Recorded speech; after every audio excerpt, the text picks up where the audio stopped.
Mais uma terça-feira, mais um Aprender a Comer aqui na tarde, em direto da Rádio Observador, à conversa com a Mariana Chaves, a nossa nutricionista. Está por cá também a Judite França. Mariana, bem-vinda. Boa tarde. Obrigada, Nelson. Olá. Nas últimas semanas temos andado a falar de adoçantes artificiais, naturais. Já falamos de stevia, eritritol, consegui dizer.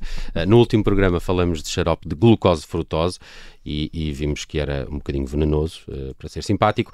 Ficou prometido que iríamos falar também de agave. Pelo que percebi, é um adoçante natural, mas de onde vem, Mariana?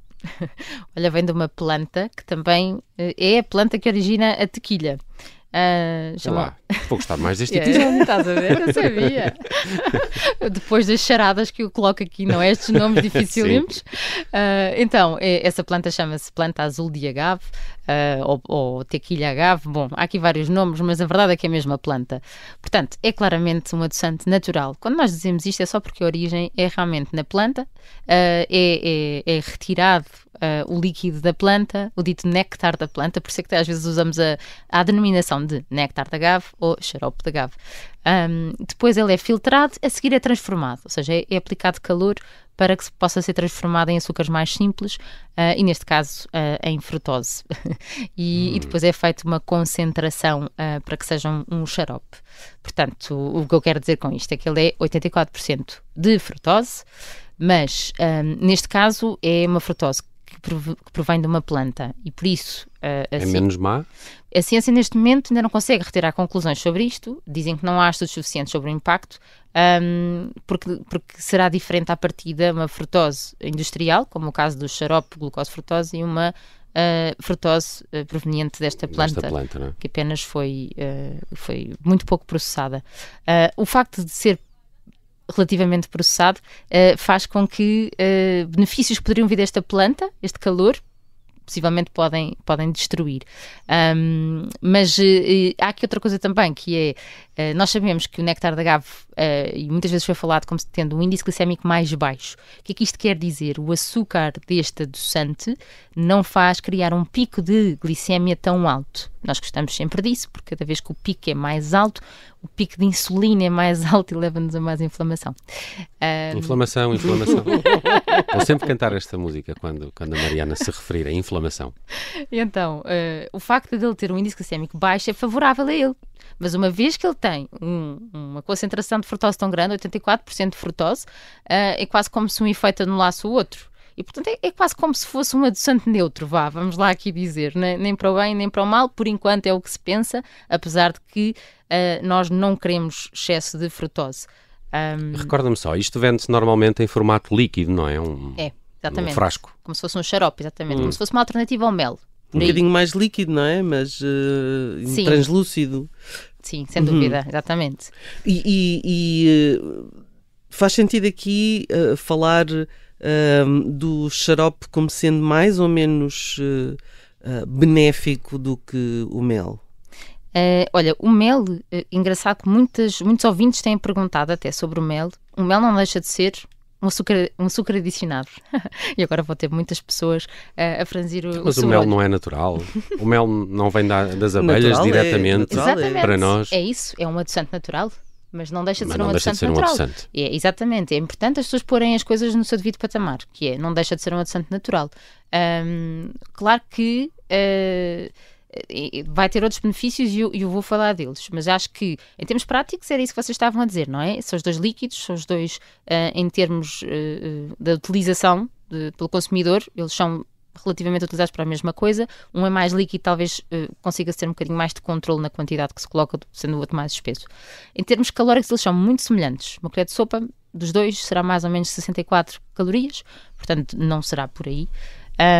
Tem a capacidade de adoçar superior à capacidade de adoçar do açúcar do açucareiro, dita sacarose, e portanto à partida usaríamos menos quantidade, por isso claramente são os dois uma melhor solução do que o açúcar branco. Exatamente.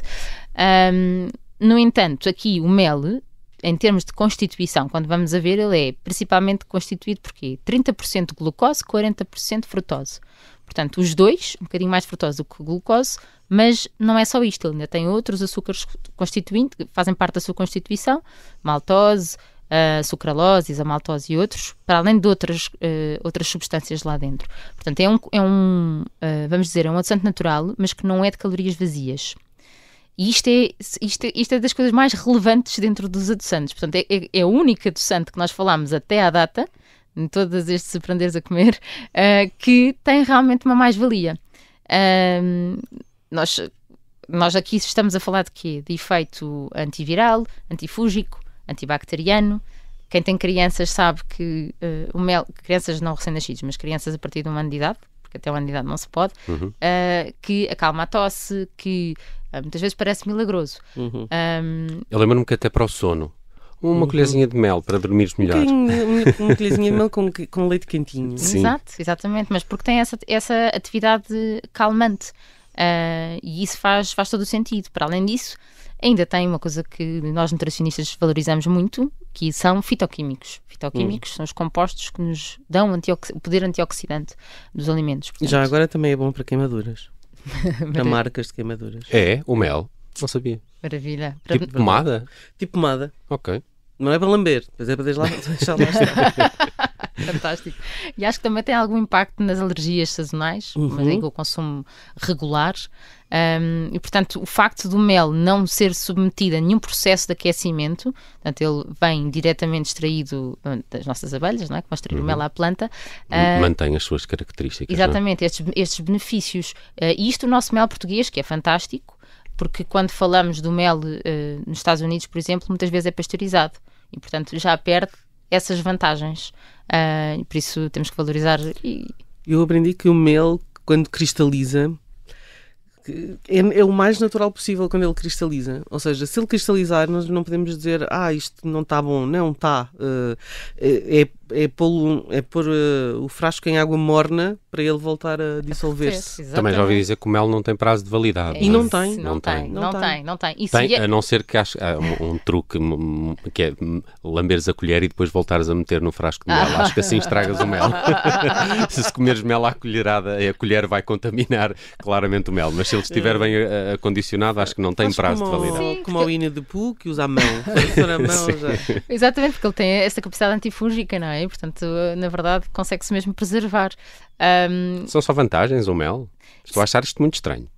No entanto, é um adoçante, não é? Portanto, existe Ainda um assim, limite. cuidado, não é? Existe um limite para os açúcares adicionados. Esse limite existe e nós temos sempre que enquadrar isso. Ou seja, é o melhor de todos, mas quer dizer, melhor de todos, não esqueçamos da stevia, não é? Que também tem que ser posta aqui, mas há um limite. A Associação Americana de Cardiologia recomenda um limite de açúcares adicionados, onde ele inclui, literalmente no site conseguem encontrar essa informação, onde está incluído o agave e o mel, para 24 gramas para as mulheres, que são 6 colheres de chá.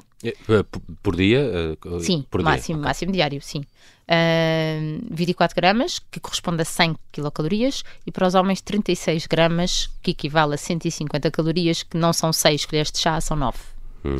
Pronto, e isto não tem nada a ver com a diferença de género, isto tem só a ver com o facto dos homens terem possibilidade de ingerir mais calorias do que as mulheres em regra, porque têm muito mais massa muscular e, portanto, também gastam mais. Esta é uma diferença real e, portanto, assim, as necessidades são diferentes. Os homens são mais doces, como se sabe, por causa disto. Ou precisam de mais doce. Ou precisam de mais doce. Se calhar é isso, Mariana, se calhar é isso. Mais alguma nota sobre o mel? Olha... Não, acho que já falamos de tudo, não é? Os seus benefícios em comparação com os outros adoçantes que temos vindo a falar. No início deste programa também falamos, claro, do agave, muito menos saudável do que o mel. Como é que estamos em termos de ranking? Temos mel, stevia. Certo. E depois agave. Eu diria que talvez os outros já não interessam. O eritritol. Não, o eritritol acho que também tem o seu papel. O último de todos, xarope de glucose frutose, sem dúvida, juntamente com o açúcar. E onde é que tu pões aí? Há pouco estávamos a falar aqui em off antes do programa. Maple syrup. Só me estava a lembrar xarope de. Como é que a gente traduz? Xarope de maçã? Não sei. Olha, vou ver como é que se traduz. Também vou checar, porque já ouvi falar disso. Ainda vamos dedicar um programa a esse, Mariana. Vamos a isso, acho que sim, uma boa ideia. Fica prometido, em porque breve. Esse é o das panquecas nas séries americanas. É? Ok. Os americanos não costumam ser muito bons em termos de hábitos alimentares, isto vamos ver. É canadiano, não é? Olha, não tenho sei a certeza. Vamos saber mais sobre isso. A Mariana vai dedicar-se a esse programa. Para a semana fica prometido. Voltamos a falar de adoçantes. Esta semana dedicamos-nos ao mel e ao agave. Podem também ouvir os anteriores episódios aqui do Aprender a Comer. Já há algumas semanas que andamos a falar de adoçantes com conclusões muito, muito interessantes. Mariana Chaves, a nossa nutricionista, sempre às terças na Rádio Observador com este Aprender a Comer. Até para a semana, Mariana. Até para a semana. Obrigada. Até para a semana.